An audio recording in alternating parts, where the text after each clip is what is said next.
Hi, I'm Katie Crane, and this is the Pilates Lounge.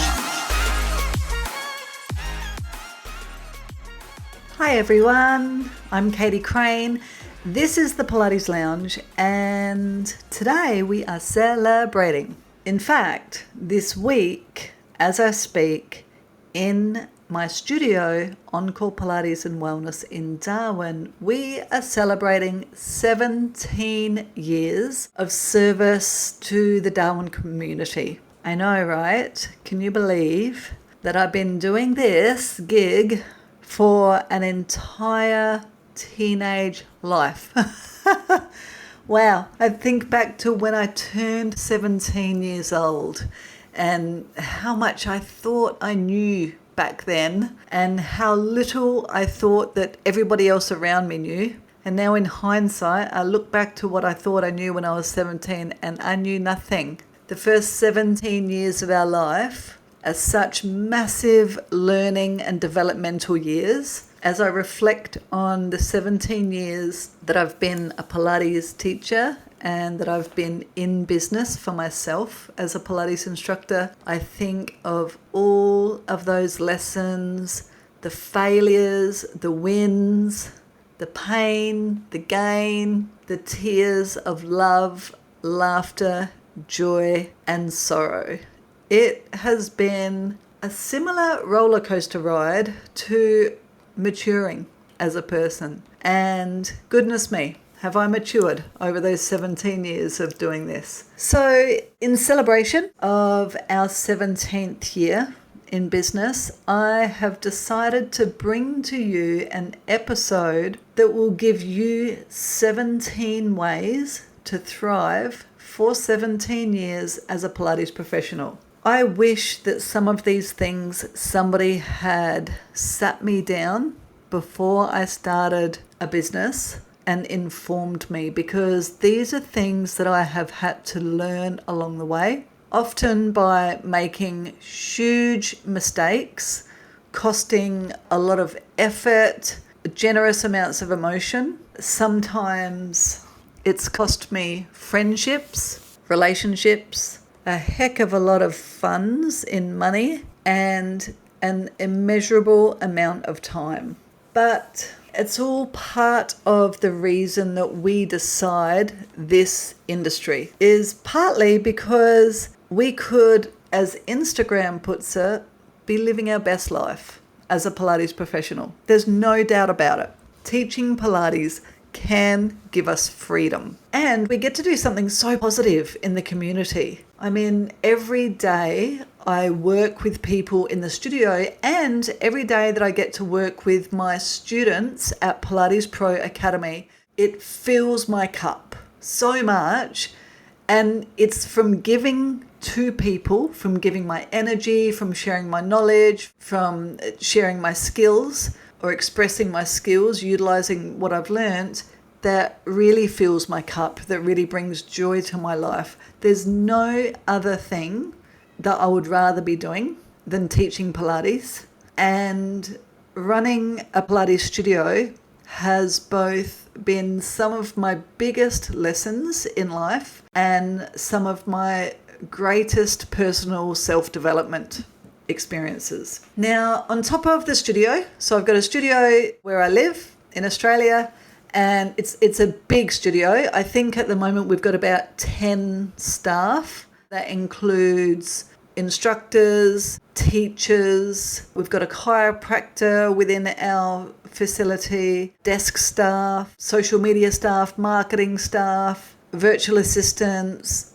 Oh, wow. Actually, I've got more than 10. We've probably got about 15 staff now that I think about it. Bookkeeper, accountant, business mentors, I should say. There's a lot of things that go on behind the scene to run a studio of this size. So the way that our studio is, or my studio is set up, I call it our studio because we are community. I don't necessarily see myself as the leader at all, because I've chosen such amazingly brilliant people to work alongside of me that we carry the ship together. We steer the ship together, which I believe is the only way to run a successful business and actually enjoy doing it. But I'll get into that in a little bit. But within that studio, we have two streams of services. So we have the reformer classes where people are coming for fitness. That I guess it's a choreographed class, a 50-minute class. Everybody's on a machine at the same time, doing the same exercises, following the Pilates principles. And within those classes, we cater to things like pregnancy, common pain. We don't cater to injuries, but our reformer classes are often a graduation phase for people that come from our clinic, or a lot of people just come for fitness from the get-go. And then we have different levels within those classes. We also run things like reformer classes for cancer survivors, reformer classes for Mates, which is an organisation that supports ex-service men and women basically for suicide prevention. So we run classes for them. We do quite a lot of corporate classes. So workplaces will bring in their staff members. We do fun events within that space. Work with Alzheimer's Australia, which we absolutely love. And we also offer seniors classes twice a week, which literally is our way of giving back to our community, of which are so precious to us. So we have a whole lot of different fitness-based options within that room. In our other room, we do what we have called clinical Pilates.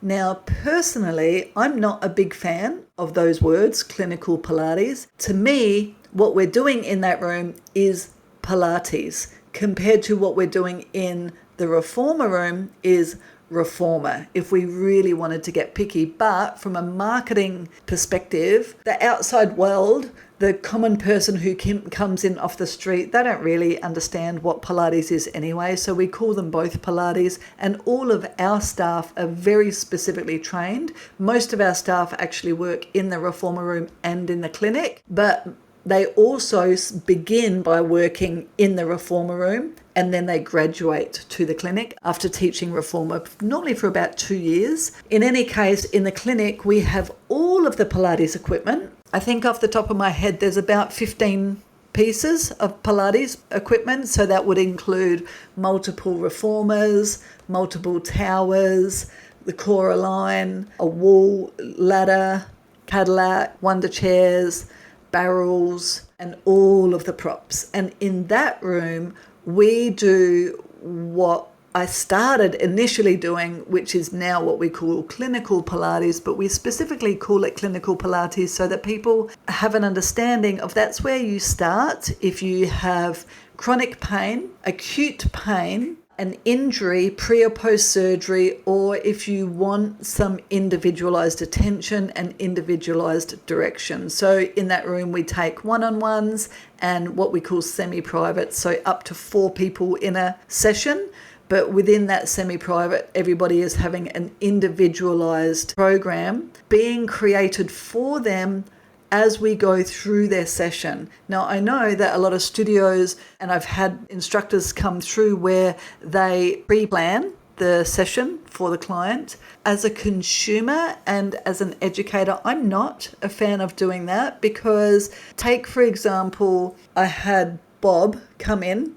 Bob's had full knee reconstruction and he's waiting to get his other knee replaced. So he's got hardware in one knee, waiting for the hardware in the opposite knee. So we know when he comes in, that's really the focus. But the other day he came in, he's also building a house at the moment. He came in with really tight neck and shoulders. So I don't reprogram the session, and none of our staff pre-program sessions. We know what the person's main goal is, why it is that they're coming in there, what is their main pain point. But all of our teachers, and that's why I say we have teachers and instructors. An instructor works in the reformer room. Once you come into the clinic, you're considered a teacher or an educator, and we cater to the person on the day, whatever they need. Definitely using all of the Pilates principles, but also accessing so many different things that we've all learned along the way. We're really lucky in our studio that one of our educators is also a kinesiologist. Another one is an exercise sports scientist. A couple of us have decades of experience both in Pilates and in other movement. I've got people who were professional athletes, so we have a lot of knowledge in that room. It's quite brilliant, actually, when I think about it. But yeah, that's kind of the setup of our studio. So because the studio is quite big, and in that clinic room we might have 2 educators working at one time, both taking 4 people, so there might be 8 people in one room, up to 11 people in our reformer room. We used to do mat classes, but now I literally have a small mat room out the back. We do 1 mat class a week, but people want to be on a machine these days, I find. So sometimes we use the mat room both for our teacher training program that we run, but also for workshops. Sometimes somebody will come in and rent the room for their own workshop, or we might host a workshop on something specific. But that's kind of the setup. So over 17 years, that has grown from when I first started teaching from home initially before I had a child who's now 14 years old. Up where I live, it's really common to live in an elevated house because I live in the tropics. And so we had one of these elevated houses that we were renting. And because we're in the tropics, a lot of these old school elevated houses have like a little, it's recognized as a cyclone room down the bottom of that house. And the cyclone room generally is really small. It might be like 4 square meters or 6 square meters. Sometimes it has a bathroom in it. That's exactly where I started teaching, was this, I think it was a 4x4, and then it had a little outdoor bathroom next to it. And I literally bought myself a reformer, a tower, and a wonder chair. And I took 2 people in that room at any one time. And when I first started that home studio, oh my gosh, it's just sharing this with you guys takes me back so many memories. When I first started teaching from home, we had just relocated to this place, to this city, or small town really, you could call Darwin. It's only got like, I don't know how many people, maybe 150,000 people or something. But at the time, I'm pretty sure there was about 80,000 people that lived here. And there was only one other person that I knew of at the time that was offering Pilates with the machines. There was a couple of places that offered the mat Pilates, and that was specifically in a gym or at a community hall kind of thing, but there was no such thing as a Pilates studio. And the guy who was offering Pilates, he also was playing around with kettlebells, which back in those days, kettlebells were pretty new as well. Like this was 2006, 2007, and he was doing some other things. So he integrated Pilates, and he just had one reformer with other stuff that he did. So I really brought Pilates as we understand it today to this place where I currently live. And I was really fortunate to be able to grow a business to the point that I've got, I don't even know how big the studio is, but it's massive, and that we have, quite a solid following as well. But with that little story, I want to go through these tips because, like I said before, if only somebody had sat me down. I mean, now the business is at the point that I go in and teach 2 days a week. That's all I go in. I go in on a Saturday and make sure that everyone's got coffee, there's flowers, and say a hello to our community because Saturday is a really busy day. But officially, I go in 2 mornings a week, Wednesday and a Friday, to see clients. Apart from that, my focus really now is on Pilates Pro Academy, which is our teacher training organization. And one of the reasons I started that is because there's such a shortage of Pilates professionals. I'm sure I'm not the only one feeling this, that I had tried so many times to try and produce Pilates instructors for our growing studio. And I've flown people up from Sydney, from Noosa, helped somebody with their Australian citizenship so that they could migrate to the country, tried to juggle all sorts of things to allow for growth in the studio and sustain an employee pool, that it just made sense to start up a teacher training facility. And for years, I worked with other facilities or other training organizations and absolutely loved it. It was really fulfilling. It was a way that I could start to share my knowledge and share my skills and share my passion and spread the magic of Pilates to other places. But what I really needed was a consistent pool of my own instructors. So I sat down and kind of figured out, what is, I guess, one way of thinking about it is, what is my exit strategy? So if I didn't have the studio, what would I want to be doing?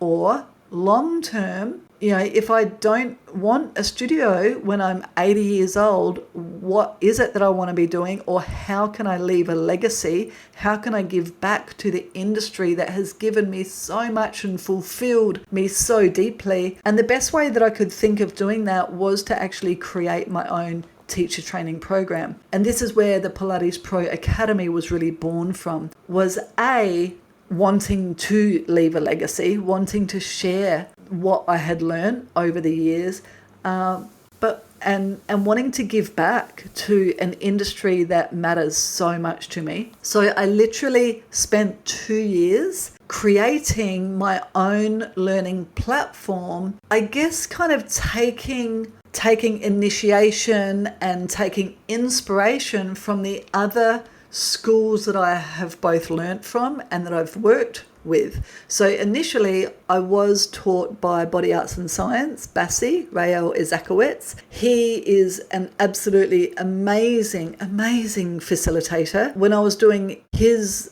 certification, he was sending some of his educators from the States and they were coming over to Australia. So I was really, really fortunate to be so close to his teaching because these were educators that worked with him every day. And Bassi and Rael's work has really inspired me for the last 17 years. I'd constantly go back to what I learned from Bassi. For me, they were a wonderful foundation. And then because I'm a little bit of a curious cat and I love learning, and I think that learning is super important for us forever, I also dipped my feet in the water with Polestar, so I attended all of their face-to-face workshops to complete their diploma. I didn't do their exam because I'd already had my certificate, but I committed to all of their face-to-face workshops over about a 12-month period and again learned so much from them. I've hosted PITC when it was owned by Sally Anderson, and Sally came up to our studio a couple of times and presented for our staff at the time. And then I had a couple of her students that were practicing to become PITC educated or certified students, and so I learnt her work back in the day before anything was online. It used to all be in books and we had to learn from books. So if you were a host studio, you had to know the work by attending face-to-face workshops and reading from books. I know, right? Imagine that. And then from there, I met Carla Mullins through a colleague, through actually one of my instructors at the time, and started facilitating Carla's workshops through Body Organics, which also taught me so much about specifically, I guess, more on pathologies and anatomy. And Carla's quite creative in the way that she explains things and the way that she spreads her education. So from all of those experiences, from all of those amazing mentors, I was able to produce my own training platform that I believe it really sets all other training platforms apart in a way that I've chosen to take all of that information, so all of that comprehensive learning, and integrate it into specifically reformer teacher training. Because I believe, and what I see in our studio, because we've got these two different services, the clinic and the reformer room, and remember I said some people graduate from the clinic to the reformer room. What happens when somebody graduates or even when somebody starts in the reformer room, Goodness me, we see people come up to Darwin, and so often they start with our reformer classes and they tell us that they've been practicing reformer for 2 years, 5 days a week, and then they come into the class and they don't know anything about the principles of Pilates. They don't understand neutral body position. They don't understand good body position at all. They don't understand the difference between loading up the springs with their own body weight and what I call riding the springs. So riding the springs is when you're just letting the springs do the work for you. And in our class, I always say, if you're letting the springs do the work for you, then you're only getting half of the class. So you're not getting your money's worth. We all know that Pilates is expensive. There's very good reason for Pilates to be charging what we do, because your body is working the entire time, no matter whether the carriage is being pushed out or whether it's coming in, and no matter whether the carriage is heavy or whether it's light. Your muscles are designed to work in Pilates eccentrically and concentrically through that load. And if you're not doing that, then you may as well be somewhere else. I'm not going to say where, but you may as well be somewhere else not doing Pilates. So we really set ourselves apart as to what we expect our customers or our students to be getting from us and what they should expect for their outcome. So I put together the Pilates Pro Academy with that in mind, because I believe that Pilates should be accessible to more people than just clinical Pilates. But we have to set a certain standard. We have to demand instructors who are teaching reformer classes to be able to teach and cue and cater to individuals within that class, so that everybody in the class is getting exactly what they need out of it. And so our teacher training for reformer certification is 6 whole months. It seems like a long time, but I can tell you now, we are on week 3 now of the first and second module for my current students. And so we catch up again in about a week's time. And we have like a little chat room where they can, it's a little bit like a Facebook group, except it is completely private and it's on our learning portal. And students can go in there and ask questions. And the questions that are constantly streaming in there always reminds me of the importance of what we are doing and the quality of teaching that we are offering and what we are demanding of our students, because people come into teacher training without really knowing anything, and we can't expect them to. So if students are only learning just the repertoire and how to put a class together, it is simply not Pilates. Students need to be learning anatomy, cueing, understanding load, understanding relationship to gravity, understanding the muscles, the slings, the joints, and all the things that we would learn in a comprehensive certification, which comprehensive meaning like a diploma certification, which generally takes about 700 to 900 hours. Students of reformer need to be learning all of that stuff just on one machine. So it does take 6 months, and I have students who take much longer than 6 months before they're proficient. So this really is what now my 17 years of service has allowed me to build a studio to be able to serve my community, but then give back to the industry with this 6-month certification. All right, so let's get into it. Tip number 1, we need to live a healthy lifestyle. The thing with Pilates, with any form of teaching, I'm sure, and I say this from the lens of somebody who serves a lot of educators. So one of our main customer avatars, I suppose, people who work in education. We see a lot of teachers in our studio. We have quite a lot of schools around the area, and teachers are well paid where I come from. So a lot of those guys come to Pilates. And I am also a teacher, and I know if I don't live a healthy lifestyle, I'm never going to have the energy, the patience, or the brain's ability to really serve my community. So what is a healthy lifestyle? Well, from this standpoint, I'm really talking about choosing good food, choosing to nourish your body in a way that is going to not only nourish your gut, but also nourish your brain. You need your brain to be working all the time when we're teaching Pilates. Not only are we trying to help somebody keep count, but we're listening, looking, really observing, taking note, remembering how people felt last time. Quite often, so say, I remember in the clinic, I said, we've got 4 people per semi-private, and maybe you've got 5 or 6 semi-privates in a row. So I'm not going to do the math, but that's a lot of people. So that's 20 people that you see for the day. And then the next week you see 20 people on the same day for the same time. And I'll often say, hey, Viv, tell me, how did you pull up after you did single foot in strap? Was that okay? Did your back feel okay? And she'll look at me and say, I can't believe you remembered that I did that. I didn't even remember that I did that. So we need to be on the ball.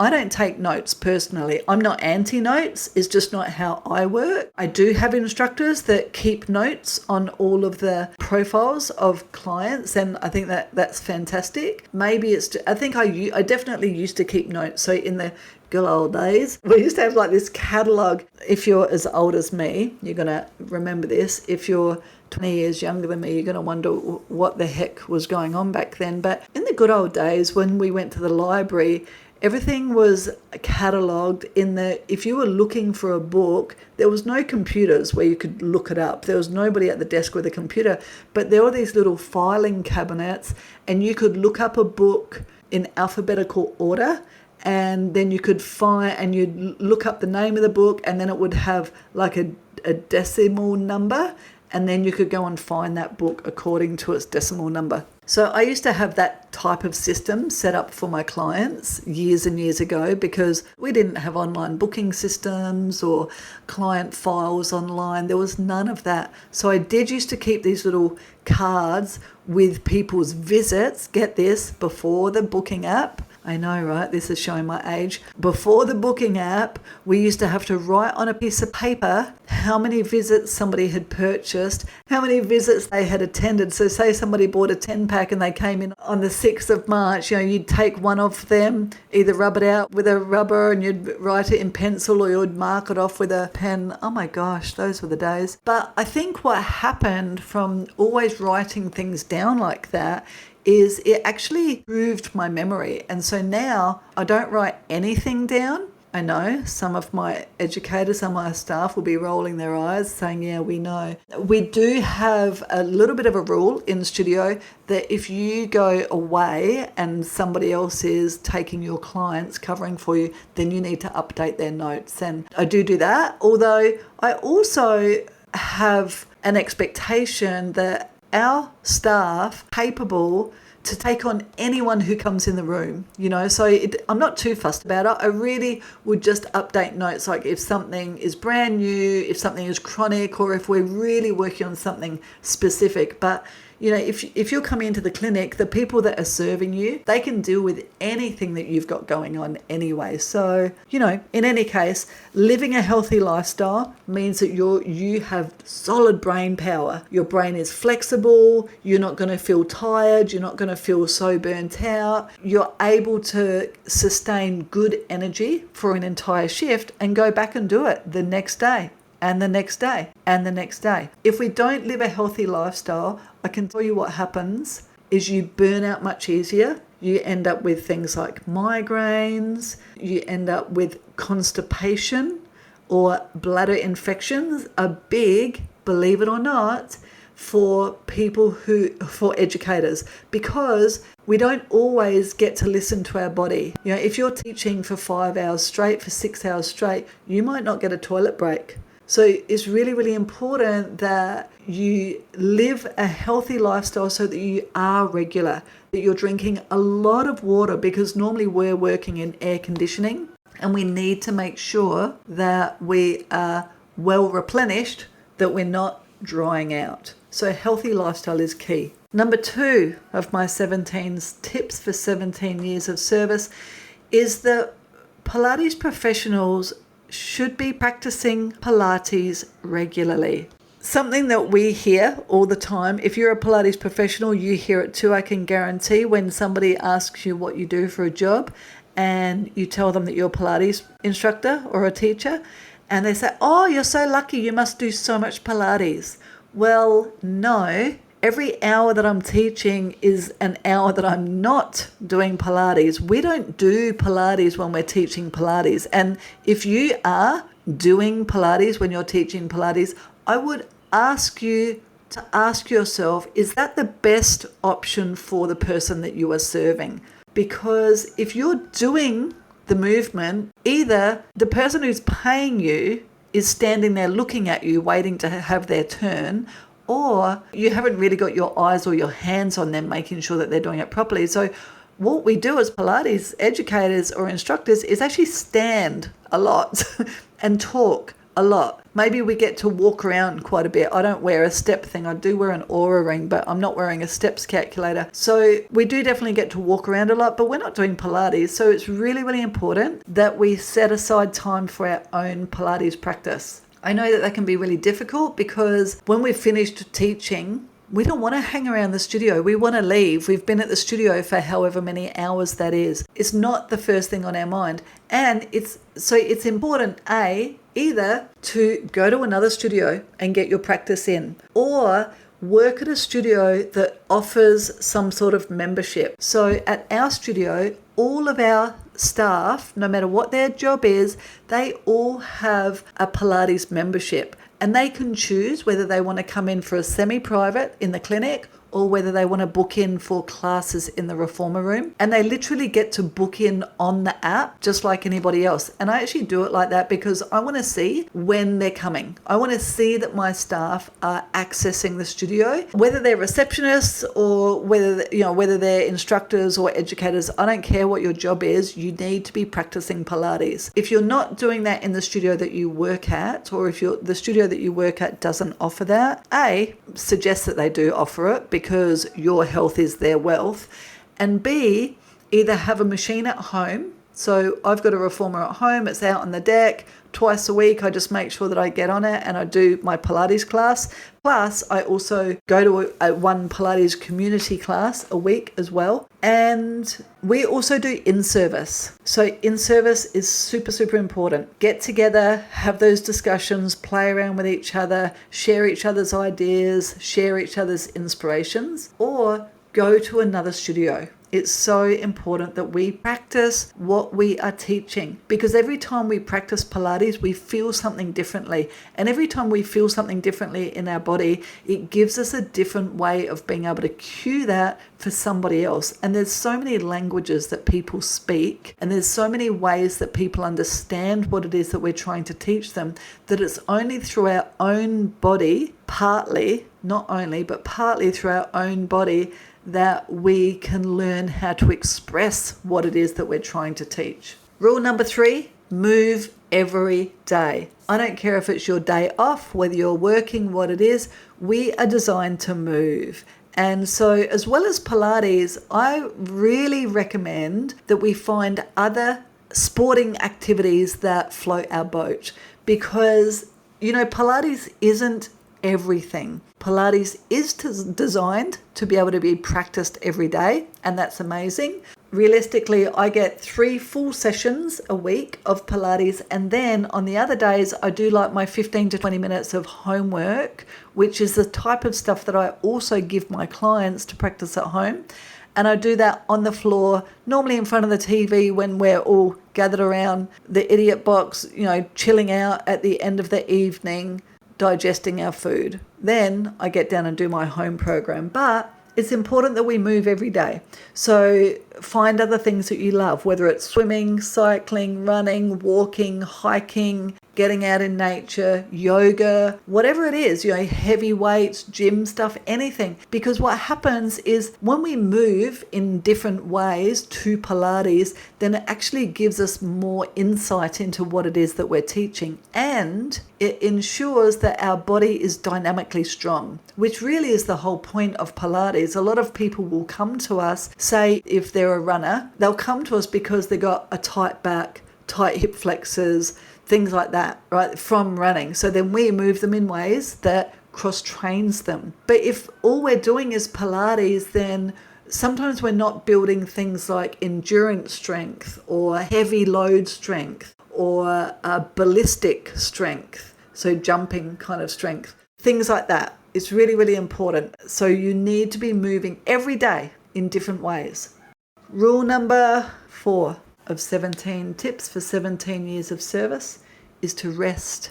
Is the opposite of moving every day. Pilates instructors need to rest. And rest could mean many different things. For me, resting is a sauna, or floating in the swimming pool looking up at the birds in the sky, or sitting on the couch outside reading a book, getting out in the garden and enjoying nature. Rest might be sitting in front of the TV watching a Netflix series, just switching off. It might be sitting at the beach and watching the tide roll in and out. Rest could be going for a gentle hike. Nothing too hardcore, just a wander through the bush or a wander down the beach. Make sure you get that rest in. Make sure you get good sleep, understand circadian rhythm, and learn what your ideal circadian rhythm is. So our circadian rhythm is our sleep clock, I guess, or it's like a primal clock that our body is driven by or that our body works on. So generally, we start to wind down at around about 6 p.m. and then we wind up again around about 6 a.m. But as Pilates instructors, quite often we're working split shifts. First class might start at 6 a.m. and the last class might finish at 8 p.m. So by the time we get home, it can take a little bit to wind down. So if you finish a class at 8 p.m, it's very difficult for you to go to bed at 9:30 because you're kind of still wound up. So we need to know how to do things to help the body rest and recover. So maybe if you're working a night shift, you want to go home or on the way home have a sauna, or when you get home, do some gentle breathing, do some meditation, get off of your phone, get off of things that are stimulating the body and allow for the body to go into that rest phase. It's very hard for us to switch off when we've been on in the studio, but it's very, very important for longevity. Which leads me into number 5 is to switch off. Switching off means just that. It means switching off your telephone. It means switching off the TV. It means switching off the booking app and not looking at clients' needs, not looking at what's happening in the classes, not watching what other people are doing in the studio, other people that you work with, what clients are doing. We need to be able to completely switch off from the work that we are doing. Now, the reality of this, I get it, is very, very difficult. I hear you. I've been teaching for many, many years, which is why I've made switch off one of the top things that we need to learn how to do. So sometimes switching off can mean don't hang around the people that you work with all the time. Because you know what conversations you have? Are conversations about clients, conversations about your workplace, conversations about Pilates. So find friends or find activities that are enjoyed with other people apart from your Pilates people. So find people that are into different things. It's very, very important. Switching off could mean making sure that you're not always talking about Pilates with every person that you are hanging out with, including your friends and family. The reality of it is nobody else wants to talk about Pilates except you and maybe your Pilates friends. Everybody else is quite happy to talk about other things. So make it a point to do so. But definitely switch off electronic devices. Don't get stuck scrolling on things like Instagram and Facebook and TikTok and all the things. They are designed to suck us in. Switch off. All right, leading us on to number 6. Know when to walk away. Not everything that we put effort into and energy into is going to flourish. Not everything is going to turn out the way that we hope that it's going to turn out. Some things we're going to fail at, and that's okay. So don't be so gung-ho that you refuse to, in italics, give up. sometimes giving something up is the best thing that we can do. So we need to know when to walk away from a staff member that's not suited to the business. And I hear you, if you're a studio owner or a studio manager and you are struggling for staff, sometimes it can feel like our hands are tied behind our back and we don't have any other option but to hold on to the instructors that we've got. But it's not true. I have more than once held on to staff that were not the right fit for our community, were not the right fit for the rest of our team, and they have done more damage than good. So even when I've been desperate for staff, the best thing I know that I can do now is let go of the bad eggs, let go of the ones that are not serving what you have built and what you're putting energy into building, which is your business, and know that the right team member, the right people will come along if you are leading the way well. Know also when to walk away from clients. Sometimes we end up with clients that just suck our energy. So maybe they're narcissistic. So a narcissistic client will never put you at the forefront, and it is very difficult as service people. We would never say that we need anything from our clients. We're naturally givers. That's why we choose to go into this type of profession. But there does need to be some sort of give back. So for example, and this isn't always narcissism, but I was just saying narcissistic, but for example, if you've got some sort of cancellation policy and you've got a client who does not adhere to the cancellation policy and they come to you and they say, oh, well, I couldn't give you that much notice because I was stuck at work. And you say, okay, no problem. Well, next time, just know, say you've got a 24-hour cancellation policy. No problem. I understand. Well, next time, please make sure that you adhere to our 24-hour cancellation policy so that I can either change my schedule or I can give that spot to somebody else. This person says, no problem. Next time, they come again. Oh, sorry, I was stuck at work, or I had to pick up my kids, or I was stuck in traffic. Well, you know what? You may be stuck at work, but this is my workplace. So if you've got community members, if you've got paying clients that do not adhere to your cancellation policy, but then they don't want to pay the fee, you cannot keep pandering to that because your time is absolutely precious. The way that we do it in studio, and it works really well, is we call our cancellation policy studio etiquette. So studio etiquette means that as a community, we are always putting our feet in somebody else's shoes. So that means that if I don't turn up for class, then somebody misses out because we might have a wait list. B, the instructor who has put their whole life aside to be there for you now doesn't have a wage. I mean, they do in our situation, but nobody's paying for their wage. And it's just disrespectful to say that, that somebody can't make it to you because something else happened to them. It's not your fault. It's not your problem. Your time is just as precious as the person's time who is paying you for that time. So know when to walk away from those people because generally it's the same people that keep doing it. And you will find that there's I can't think of the word, but it's a cycle that these people end up in. They do it once, they do it again, they do it again. You need to either get rid of that person or let them know, look, this is how we operate. This is for the good of the community.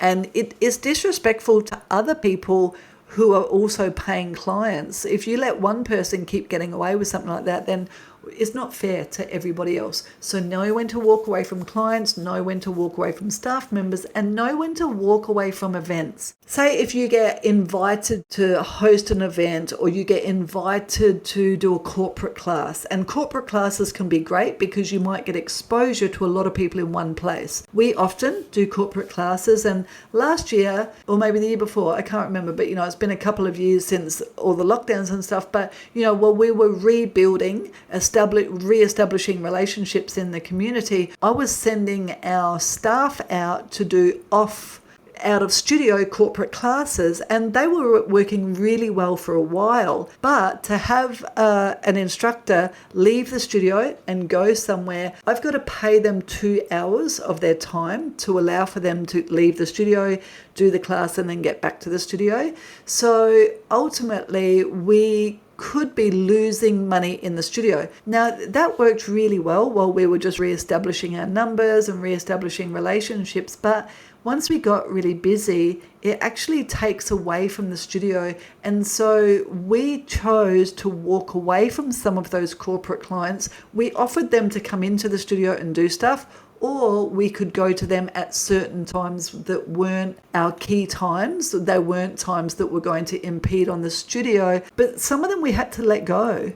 And financially, long term, we know that that's the best thing to do. So it's very, very important. And sometimes it can be difficult to know when to make that call. And sometimes it's all that, how much rest do I need? Or how much rest do my staff members need? How much can I really push people to keep going, keep going, keep going? And what's going to work for everybody the best? Number 7, keep your private life to yourself. I don't know if you've done this or whether you've heard people doing this. You know, sometimes when somebody comes into the studio, when clients come into the studio, we become a bit of a sounding board for people.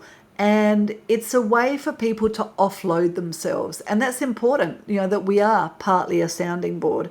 It is also important that we keep the ball rolling so that we don't get stuck talking about other people's private lives. You know, they're in the studio to do Pilates, but the reality of it is you form relationships with clients. They trust us, and we do learn a lot about their lives along the way. And it's part of what we offer. It's part of the service that we offer is a compassionate ear that we lend. But it is super important to never disclose your own private life in return. Even when a client asks, how are you doing? Or how was your holiday? Or how was your birthday? Or whatever it is, they're not actually asking you how it was. Like, they don't want a detailed rendition of your life. They're really just asking you to be pleasant. They're really just asking you to be considerate. They're just using their manners. They don't want to know anything about you. It's just a conversation, you know, it's just a conversation starter. So whatever you do outside of the studio, don't bring it into the studio. You know, so I've been running this studio for 17 years. It's taken years and years and years for my clients to get to know little bits of my life. So where I live like a long way away from the studio, like 140 kilometers away or something. And probably for about 10 years, my clients didn't even know that I lived so far away. It was only one year I had all of my staff members come over to where I live, and we had our Christmas party, and I guess word got out. You know, we just had like a little picnic around the swimming pool. It was really sweet. Where I live in the tropics, it was perfect. But, you know, that word got out just because there was so many of us over where we live. And then clients had to say, oh, I didn't know that you lived that far away. Oh, I didn't know that you lived in that location. Well, no joke. It's nobody's business where I live. All they need to know is what they need to know for them to complete what it is, for them to reach their goals within the Pilates studio. If I've got problems with my son, if something's going on at home, if my car's broken down, if I'm not happy with my haircut, if I went out for dinner and it wasn't my favorite dinner, my clients don't know any of that. You've got to keep it professional. There's nothing worse than being in the studio and listening to another instructor tell their client who is paying them big money all about the problems that they've got with their boyfriend. I've fired people over stuff like that. No, you don't come in here and bring your private life with you. And you know what? If you have an argument with your boyfriend before you get to work, you certainly do not take that to the studio. You don't go into the studio crying. You don't go into the studio angry. You don't come in feeling hungover. Within the studio, we are creating a very specific community and a very specific environment and experience. So nothing private comes to the studio. If our staff have something private to talk about, we talk about it when the clients have gone. When there's nobody in the studio, then we discuss things. or we discuss it when we've left the studio. It's so important that, especially if you're a studio owner or if you're a manager, that you, or a senior instructor, and you've got new instructors underneath you, that you set that standard. What number are we up to? Number 8, create a work persona. I didn't realize that I did this at first, and then I had a lady who lives in my community. She came into the studio one time, and in my community, I keep to myself.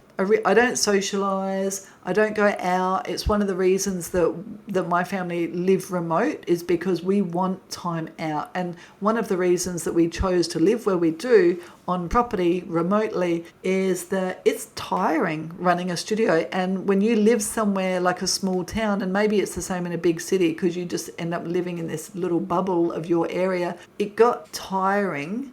Whenever I went out in public, out to the markets or out for dinner or whatever, I'd see clients, and I love my clients, don't get me wrong, but you'd either see clients and they'd ask you about their sore knee, or about their homework, or if you see a client who hasn't been in for a while, they say, oh, I'm going to come back soon. Well, I don't want my home to be like that. So in my community, I really don't socialize. I keep to myself. And she came into the studio, and at the studio I'm very vocal. I'm a leader in the studio. I'm vocal, I'm energetic, I'm always talking to everyone who comes into the room. I project my voice quite loudly, all the things that you would expect for a Pilates session. It's a completely different persona. So my work persona is an extrovert, and my personal persona is an introvert. And when I realized that, because somebody pointed it out to me, I never really thought about it, then I started to, how things sometimes serendipitously happen, and say like you're looking at buying a yellow V-dub, and you think that they're really unique, but then all of a sudden you start thinking about the yellow V-dub and you see them everywhere. It was a little bit like this with this whole experience. Is once I realized that I was actually an introvert naturally and an extrovert professionally, I started to hear podcasts about exactly the same thing, and I was reading stories about exactly the same thing and articles and stuff. It's actually very common for somebody who is in the public eye to be very extroverted in that position, but then at home they're a bit of a hermit. And I realized that what happens is, because teaching takes so much energy and you're on show the whole time, you're presenting something the entire time, all of my energy is used up doing that. So when I come home, I don't want to expend energy in that way. I find other ways to expend energy, like I get creative, I get in the garden, I go out in nature, I spend a lot of time on my own or just with my family. It's quite common, but it's really what has given me a lot of energy and longevity to do what it is that I do, because I have very different personas for my personal and my professional life, which I guess really interweaves with keeping your private life to yourself. I don't take any part of my private life to work. I leave them separate, and it works really, really well. Number 9, know your why. What does that mean? This is something that I learned quite a long way into my profession, into running a business and owning a studio, was understanding my why. And once I really understood it, it's given me grit and determination and a purpose to do what it is that I do. So quite often your why may be associated with your personal story. So your personal story might be how you found Pilates, because for a lot of us, we find Pilates through adversity, through pain, through limitation, through personal struggles, and then Pilates presents itself. That's quite common. Or we find Pilates because of something that we were striving for, whether you're a dancer or you're an athlete. Quite often we'll find Pilates and then we fall in love with it and we become Pilates teachers. And from that story, sometimes you can extract your why. Why is it that you're doing what you're doing? What keeps you going every day? What keeps you passionate? Why? Why are you here? Why do you show up every day? For me, my why really does keep me expanding and keep me pushing forwards, because my why is so personal and so important to me, and it's a part of who I am. So once you know your why, you can really start to speak to your ideal customer. So your ideal customer, I suppose, is the person who appreciates and understands your language and really appreciates your why and could resonate with the reason that you are doing what you're doing. So your avatar is, or your ideal client is, the person that you teach that really fills your cup, that really brings a lot of joy to the job that you are doing. Quite often that person is associated with why it is that we choose to become Pilates professionals. So I do encourage you to really sit down. I wrote it out and I really had to develop my why over over time. First, I wrote my own story. This is why I started Pilates, for my own body. And then I had to really think about it and percolate on that for a while before I figured out what my why is. And I'm sure at some stage I will present an episode for you so you can get to know my why. I'm going to let you hang on to that question or to that idea. Number 10, 17 tips, 17 years of service. We're now 10 years old. No, joking. All right, number 10, invest in education regularly. Oh my goodness, I cannot tell you how important this is. Your learning is so valuable to your community. You realistically, to be recognized as an expert, I suppose, you only need to be one step ahead of the person that you are teaching. And that really applies throughout your whole teaching profession. And what tends to happen is when we start teaching, I think it's pretty common from what I've seen over the years of bringing on a new instructor, is you kind of tend to start by teaching people that don't have a lot going on, they don't have a lot going on. Maybe they've just got some mechanical low back pain, or maybe they're doing Pilates for fitness, a little bit tight neck and shoulders.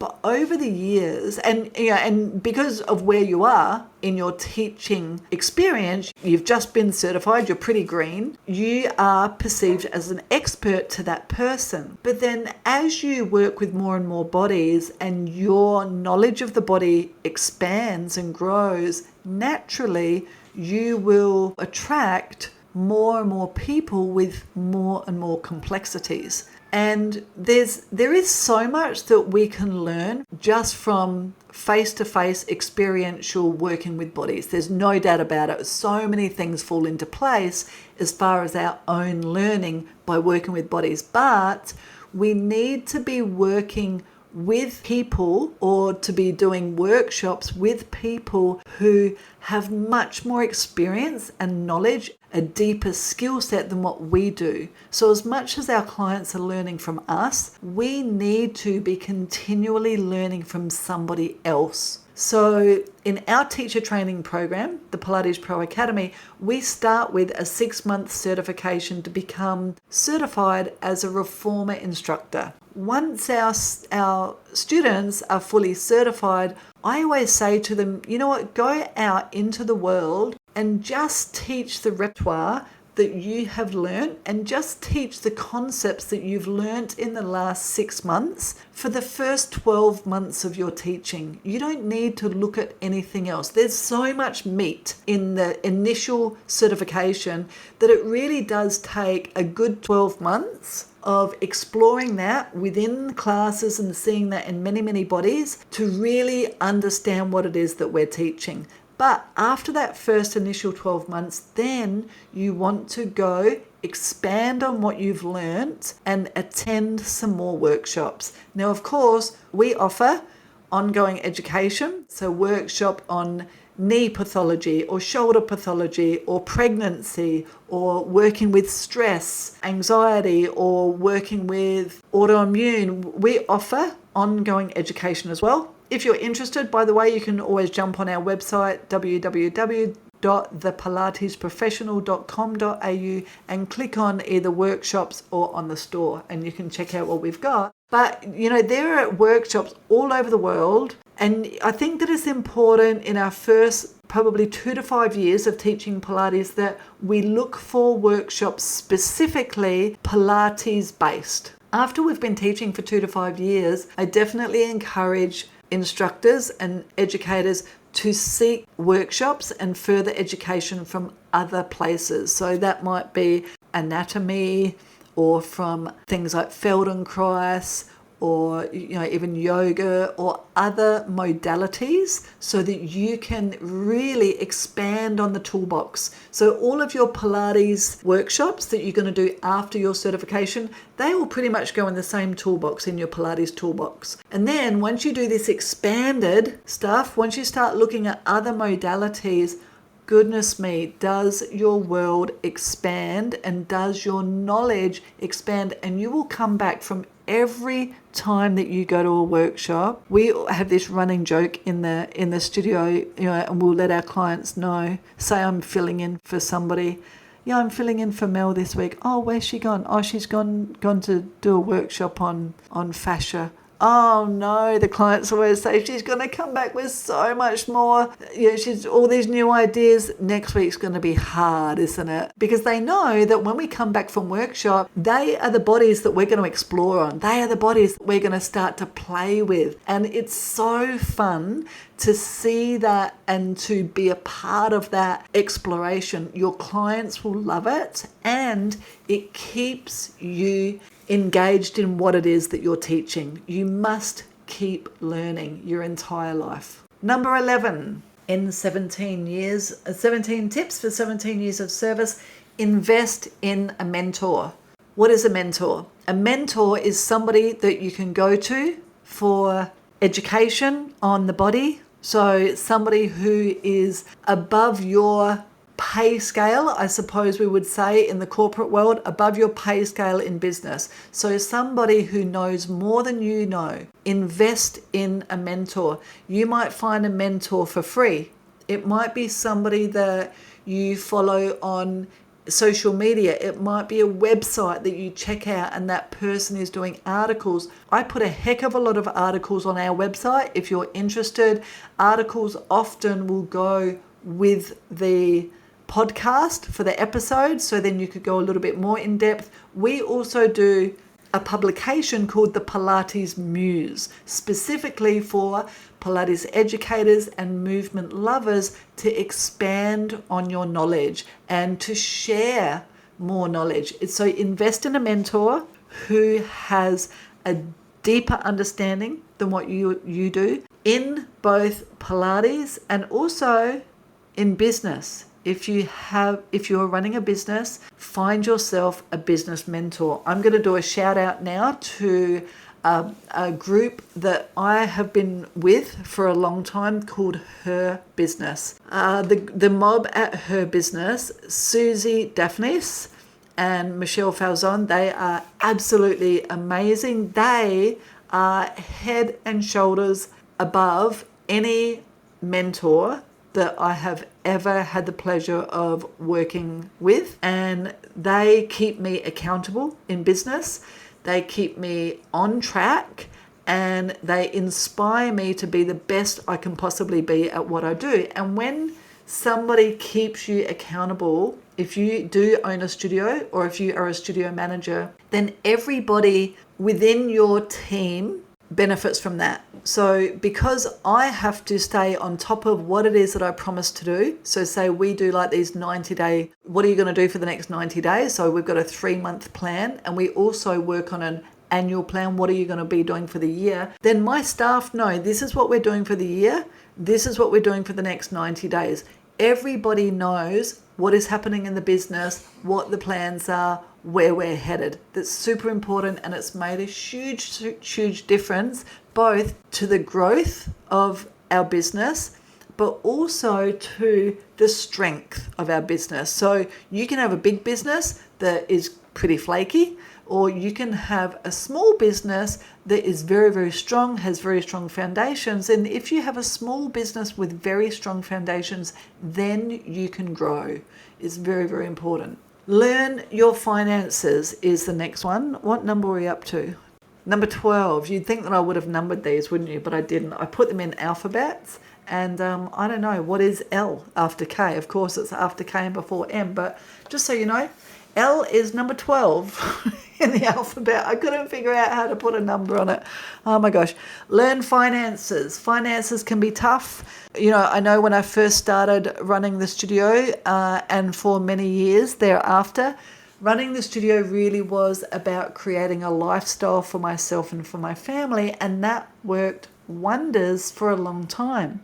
But for it to be sustainable, for the studio to be sustainable, to have employees, to have marketing people, to have business mentors, to have a bookkeeper, an accountant, reception staff, virtual assistants, I needed to understand finances. I needed to have a set plan. What is my budget and what was my actual? So what have I budgeted for the next 12 months?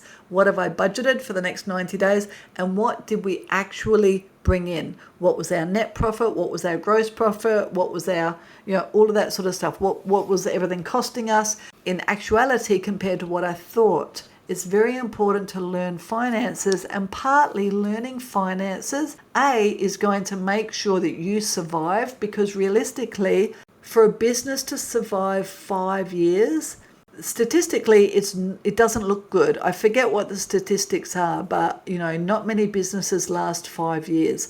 So if you want to last 17 years and still be rocking like this old girl, then you need to learn your finances, get yourself a good bookkeeper, and get yourself a good accountant. And if one of those two are not a good financial advisor, get yourself a good financial advisor as well. So they can be one of the same, or they can be three completely different people. They should all be working together, or they should understand what each person is doing, and you should understand exactly what it is that they're doing. I don't enjoy finances. I like to hand it over to somebody else, but I can look at my P&L, at my profit and loss, and I know exactly where I want the money to go, where it hasn't gone, and I can sit down with my bookkeeper and discuss, this is where I want to be, where am I falling short? It's very important that you have control over that. That has not been easy for me, and I think for a lot of us, we don't become Pilates instructors because we want to know finances. We want to teach Pilates, but do yourself a favor. Number 13, understand business if you're going to run a business. I've pretty much already said it, but make sure that you have, I guess it's almost like investing in a mentor. If you don't invest in a mentor, and you don't have to pay a mentor. For a long time, my understanding of business came from, my background was I'd already managed an outdoor swimming center for 15 years. So I had a really solid framework, a really solid foundation of running a business for somebody else before I opened my own business. Because running a business and not only surviving but thriving throughout many, many different experiences that we have over the lifetime of a business really means that you need to understand more than just putting a Pilates class together. You need to understand more than how the FPOS machine works. You need to have a good comprehension of marketing, of all of the financing, the bookkeeping, of all of the legalities of running a business, of teams, of how to lead a team, how to run a team, how to hand things over to somebody else. You need to have a lot of understanding to be able to run the business without it being a huge burden on your life.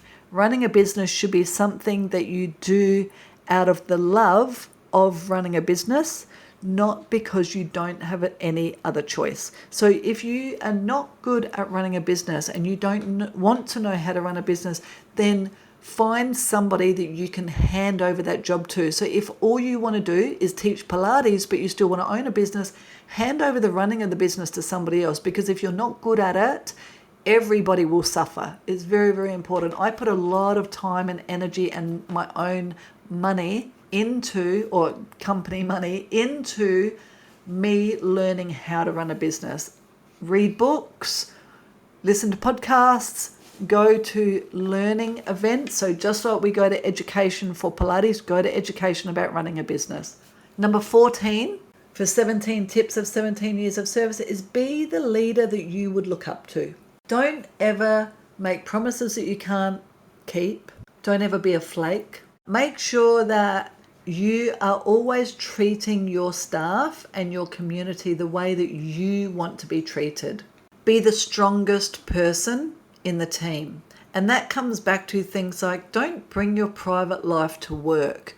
There's nothing worse than working for somebody or working in a business where maybe you know that the marriage is falling apart, or that person comes in and tells you how sick they feel, or that they're tired, or la la la. I mean, you know what? We all have stuff going on, but as a leader, you don't get to share that with anyone. You need to lead the way. You need to be up there. You need to be the strongest person on the team. So be the leader that you would look up to. Be a lion, be a dragon, be a warrior. A good team leader can take anything on the chin, and everything runs off of your back like water off of a duck. Nothing sticks to you. My staff could come to me with anything. A client could tell me anything about a staff member or an accusation or anything, and it does not affect me personally. You've got to be the most diplomatic person in your studio. You can have a conversation, you can be okay with the difficult conversations, be the best communicator in the team, and show up, always show up. It's so, so important. But having said that, number 16 is to have boundaries. As much as you need to be showing up, whenever you say that you're going to show up, you also need to have boundaries. So for example, I've got a friend and she also owns a business, and for many, many years, she struggled with staff. She never seemed to find the right staff. There was always some drama with pretty much with every staff member that she's ever had. And as an observer, what I recognized was that she did not have any boundaries. So if they went out on a staff event and all of the staff started drinking alcohol, rather than choose to drink water and go home early, which is what I do as the team leader, I have boundaries, so I don't drink alcohol with my staff. I always just drink water. I mean, I might have one glass of alcohol, but I'm the first person to leave the party. I never stay with the staff. It's not my place to be one of them. As much as in the workplace, we are all equals. In the workplace, whatever they need or whatever they want is equally as important as what I want as well. Right? And we talk about it. But socially, I am not their friends. I never become best friends with any of the employees. Again, I leave my private life to myself. By having these boundaries, you have more respect, you will have more consistency in staff showing up, and your staff will know that they can rely on you the way that they need to, because not everybody chooses to own a studio. Not everybody chooses to have a studio. If you've got staff, those staff choose to be staff. Otherwise, they'd have their own studio. So running a business is not for everybody, which means that you are different to everybody. The people that you employ and the instructors that subcontract to you, they normally are looking for leadership. Not everybody is a leader. Not everybody is a risk taker. So it's important that you set yourself aside from your team and that you create these healthy boundaries so that they don't bring their private life into work, so that they know that they need to live a healthy lifestyle, that they know, all of the things that I'm saying that we need to be doing to be able to offer 17 years of service, then we expect our staff to be doing the same. So part of that is to have boundaries between yourself and your staff and between yourself and your clients. You can never, well, I don't believe that you can ever truly be friends with somebody who pays you to perform a service. So if I become best friends with a client, what happens when they keep late cancelling on me? Am I going to charge them or not? No, it's going to be very, very difficult to charge them if that's my bestie and they've become my bestie from being a client. So it's not to say that you don't see your clients out and chat to them. Of course, I see clients out, give them a hug, say hello to the family. I love my clients, but we're never going to be best friends. I don't go to dinner to their house. I don't go out for dinner with them. I don't socialize with clients because they're paying me for a service. So I need to set that boundary, and it is never blurred. That could get very, very ugly when it comes to money. Number 16, become dispensable. What, you say? But I'm indispensable. Nobody can do what I do. Nobody could ever fulfill the role that I play. Well, you know what? If that is true, you are stuck where you are right now forever. The best thing we can do if you're a studio owner is to become dispensable. When I say that I go in 2 days a week, that's all I do at the studio. I go in 2 days a week. Somebody else is doing the emails, the phone calls, the bookings. I've got somebody else doing everything. I don't want to know about late cancellations, about Johnny Do-Good didn't pay his account, or such and such didn't rock up to class, or such and such needs to do a makeup. I don't want to know about that. It's got nothing to do with me. I go in to teach the hours that I want to teach, and then I leave. I don't do any cleaning. I don't do any of those running, I don't do any of those day-to-day things because I don't want to. And if I do all of that, if I keep doing all of the emails, all of the phone calls, all of the text messages, making sure that everyone's checked out in class, then I have to be there all the time. And you know what? If that's what you want in your business, then absolutely go for it. But I can guarantee that the most fulfilling thing I've ever done for my own career and for my staff is to give them autonomy, is to hand the business over to them. Because if I'm always micromanaging people, if I'm checking classes out for other people, if I'm checking up on their clients, if I'm making sure that the phone is all sorted out, well, doesn't that just make the other staff members feel like they're not capable? I don't want that. I want all of my staff members to realize that the success of the business is on them personally, and that they're completely capable of performing everything without me checking up on them. There's an assumption that they are doing exactly what they need to be doing any moment in time.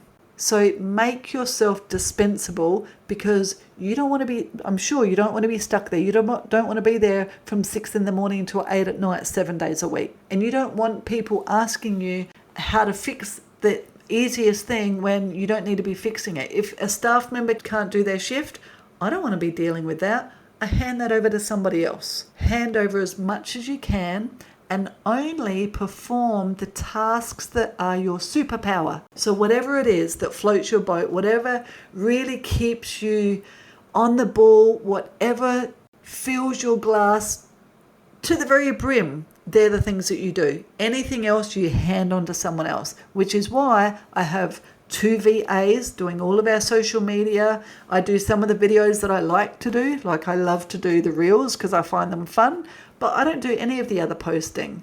I produce the podcast, so I do the recording, but then I have this amazing VA, virtual assistant in the Philippines, and she loves producing podcasts. So she does all the transcripts for me. She sits there and listens to every podcast. Sometimes she even gets rid of some of the rooster crows because there's so many of them, or some of the dogs barking in the background. She loves doing that stuff. To me, that's not the worst job in the world. I couldn't think of anything worse. My other VA, she adores Canva. She will create the most beautiful poster that you've ever seen All I do is write it up on Google Docs because I love writing, I love reading, and I love speaking, I love teaching. Those are the things that I do, and I love creating stuff. That's all I do. But I have people do everything else. And if you're saying to yourself, but I can't afford that, that's a lie. Because the thing is, your income is made on your superpower. Your income is not made on doing the bookkeeping, on filling out the balance sheets, on answering the phones, on doing any of the Canva stuff, on writing newsletters. That's not where you make your money. I want you to consider what it is that you charge as a Pilates instructor. So say it's, well, you tell me, you might think about what you charge as a Pilates instructor. I can guarantee that for pretty much half of that hourly wage, you could find somebody to do the medial tasks that you don't like to do. And they're only medial tasks because you don't like to do them. Because I can tell you now, things that you don't like to do, other people love doing. Our cleaner, she loves cleaning. Her and her husband, they come in and clean the studio top to bottom. It's an absolute joy to them. Believe me, there is a person out there for everything that needs to happen in your business so that you can just focus on doing the things that you love to do, that you are the best person at doing them. Number 17. This is, goodness me, this has been a long podcast. Did you know that I've been speaking for an hour and 30 minutes? But I'm about to finish up. Number 17. Never, ever, ever employ your friends. I know, right? It almost sounds like it doesn't even make sense to some people. I know, because our besties are our besties. But trust me, I learnt this well before I ever even opened a studio. I actually learnt this when I used to manage the swimming pool. I tried 3 times to employ friends. One time I tried employing a girl that I actually was living with at the time, and I would leave for work in the morning. Her boyfriend played in a band, and so she would often go out and watch him playing. He was a really great musician, but the thing is, the swimming pool opened at 5 a.m. in the morning, and she was the receptionist, so she was quite often on at 6 a.m. So I would leave home at about 4:30 in the morning to go open the swimming pool. She was meant to be there at 6. So quite often she wouldn't rock up until 9 a.m. and she wouldn't even have an excuse because we lived with each other. So I knew that she had been out at the pub listening to her boyfriend's band. Yeah, it was so uncomfortable to live with that. It literally broke our friendship. Yet I did not learn my lesson the first time around, so I tried again. Tried to employ another friend, and we used to teach swimming together down the beach, like surf life-saving safety stuff down the beach. And we used to have a hoot of a time together. Well, for a while I got her to run my swimming program, and it was an absolute shambles. And I don't even know why I thought that she could do a good job, because I knew that she lived a bit of a shambles. I knew that she was actually very disorganized, but I loved her so much as a friend, and she was such a great teacher with the kids at the beach. And I needed somebody, or I thought I was desperate for somebody to run the swimming program at the pool, that I employed her. Again, it was so much of a nightmare. I had customers, parents were ringing all the time saying how disappointed they were with the whole setup, that it was like herding cats, you know. It was a horrible experience. So I learned through there, do not employ friends. Honestly, it's not worth it. Your friends are never going to be your best employees because they simply do not see you as an employer. They don't see you as a leader. They see you for all of your faults, your ugliness, your downfalls, and your weaknesses, and they love you anyway. But they certainly do not see you as the amazing leader that you are. And so it's very, very difficult to change that relationship within the workplace. And once you have a friend in there, it actually can change the entire culture of the workplace. Because if your friend is not treating you with the respect that you should get as a team leader or as an employee, if they're talking to you like your bestie and not like a team player, then it can be very, very difficult for other people to either it makes everyone else feel really uncomfortable, or you will lose respect from other members of your team. So please, before you employ a friend, employ somebody off the street that you've never, ever, ever met before. Okay, folks, that was the longest podcast that I've done so far. Can you believe? But 17 years, it's a long time. And we're still rocking along. You know, I know for a fact that Pilates is something that I will do until the day that I step foot in my grave. This is where I'm at in my life. I am living my life's purpose. And I'm only able to do that because I live by these 17 rules. And you know there's more rules than 17, but you know, when I get to 25 years of service, maybe I'll do another podcast of the next, 8 rules? But stay tuned because, you know, we could go into each one of these rules or each one of these commitments, commandments, and we could really break them down a lot more than what we have today. Now, in the show notes, we've got a gift for you. At the moment, I'm sharing with you a 7-day gift of home program. Now, the 4 home program exercises is actually something that we offer to all of our clients in studio, in particular the clients in studio that we work with in what we call the clinic. So they've got pain, limitation, injury. It's kind of a rehab setting. So these are 4 really common programs that we might give people. And instead of writing down stick figures, we've created 4 very basic videos. They're nothing fancy, but you don't need fancy. It's really just to give you an idea of the type of things that we also teach in our Pilates teacher training certification, because we also add the mat work as part of our reformer certification, simply because we believe that it's a foundation of what we need to be learning as Pilates professionals. So check it out. You've got your gift of purchase in the show notes, 7 days of home programming with a bonus breath workshop. I'd love for you to check it out, and please share this, like it, review us, and I will be seeing you, or you will be listening to me next Wednesday. Have an amazing week, everybody. Thank you so much for joining me. I'm Katie Crane, the Pilates professional, and this is the Pilates Lounge. Now, before I finish up today, I just want to remind you, if you have enjoyed this episode, I would love it if you like and share it with your Pilates professional and movement loving friends so that we can get the word out there and really create a community right here in this hub. Be sure to check out my website, thepilatesprofessional.com.au, and have a look if you can find any workshops, which I'm sure you can, that you may be needing right now. Remember, I also do a 6-month reformer teacher training mentor program. I call it a mentor program because I literally personally mentor each student through their own program until they are ready to teach reformer. It's what I specialize in.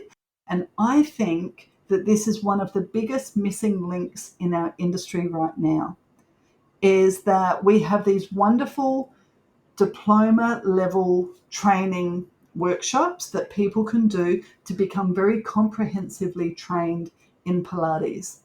But when it comes to reformer, it's so wishy-washy out there that you could become an instructor online with no personal access to a mentor ever, or you could become a reformer instructor as a stepping stone to diploma level training.